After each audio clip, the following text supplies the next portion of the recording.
Okay, so we're not going to need any golf shoes for this muck. The national anthem. It's always bothered me to watch these athletes and these people kneel for the national anthem and not really understanding what they're doing or why they're doing it. They're just doing it because somebody said, something, and that they should. But I think it's incredibly important that we know the history of the national anthem and what it actually means to the country and why we stand for it. So back in the Revolutionary War, there was a gentleman named Francis Scott Keyes, and he was a lawyer out of Baltimore.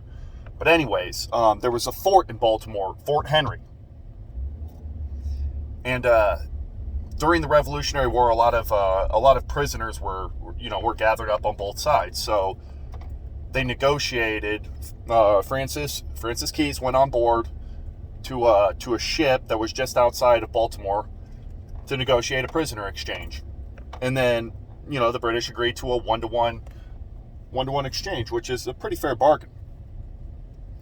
So, anyways, Francis Keyes lets the men know that are below deck, that are in their cells, lets them know that they're going to be free, that they come to an arrangement. Well, the British come back to Mr. Keyes and say, well, none of this is really going to matter anyways. And, Keyes naturally asks the question, well, why not? It was because by morning, that fort is not going to be there. And the entire British Navy starts floating towards Fort Henry. Says no matter what, we're gonna bomb that place until we wipe it off the face of the earth. And Francis Keyes, he's got a problem with this because he's like, this isn't just a fort. There's women and children here. It's not just an outpost. And the British were like, well, we gave them an ultimatum. Either the flag comes down or the fort will be gone. So, naturally, the British keep to their word. And at night, when the fleet gets there, they proceed to bomb it. And it must have been a tremendous display of cannon fire because they bombed that fort all night long. And the flag never came down. And that little bit in the actual Star Spangled Banner, about the bombs bursting in air, rockets, red flare, bombs bursting in air. That's actually the cannon fire from the British. That's what that little bit's about. And come the dawn, the ramparts destroyed, the fort is just in tatters, but the flag itself never came down. No matter how shredded the flag got, no matter how many direct hits that the flagpole and the flag took, that flag never came down.